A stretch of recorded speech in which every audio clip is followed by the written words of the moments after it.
Hello everyone, good evening. সবাই কেমন আছো? হোপফুলি সবাই খুব ভালো আছো। আর আজকে নতুন একটি শর্টসে তোমাদেরকে ওয়েলকাম জানাই। আর এখন আমরা যাচ্ছি মেলাতে, আর বাজে ঠিক সন্ধ্যে 7টা নাগাদ, কারণ আমাদের লেক টাউনে প্রতি বছরই কালী পুজো উপলক্ষে মেলা বসে। তোমরা তো আগের বছরও শর্টস দেখেছো মেলার। যাক, মেলায় যাওয়ার আগে কিন্তু কিংসকিল থেকে আমরা ডিনারটা বলেই গেলাম, কারণ এখানে একটু সময় লাগে, 40 থেকে 45 মিনিট। ততক্ষণে কিন্তু আমাদের মেলা ভালোভাবে ঘোরা হয়ে যাবে। আর পায়েস কিন্তু বিশাল হ্যাপি, এখানে তোমরা দেখতেই পাচ্ছ। প্রত্যেকবারের মতন একই কথা বলি, আজকে আমার একটু ইচ্ছা করছিল না, ভীষণ টায়ার্ড ছিলাম, বাট পায়েসের মুখের দিকে তাকিয়ে আজকে আমাকে আসতে হলো। আর যাই হোক, পায়েস তো হ্যাপি হবে সেই জন্য, কিন্তু ও সেরকম এত বোঝে না, বাট একটু নাগরদোল্লা চড়বে।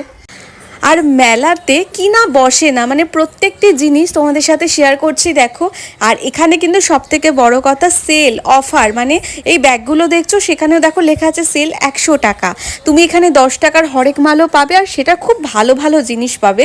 30 টাকার জুয়েলারি পাবে, 40 টাকার জুয়েলারি পাবে, আর সব থেকে বড় কথা এই নাগরদোল্লাগুলো, যেটা দেখে পায়েস আর একদম পাপার কোলে থাকতে চাইছিল না, কখনো উঠবে কখনো চড়বে এরকম একটা ব্যাপার। বাট বিশাল হ্যাপি ছিল।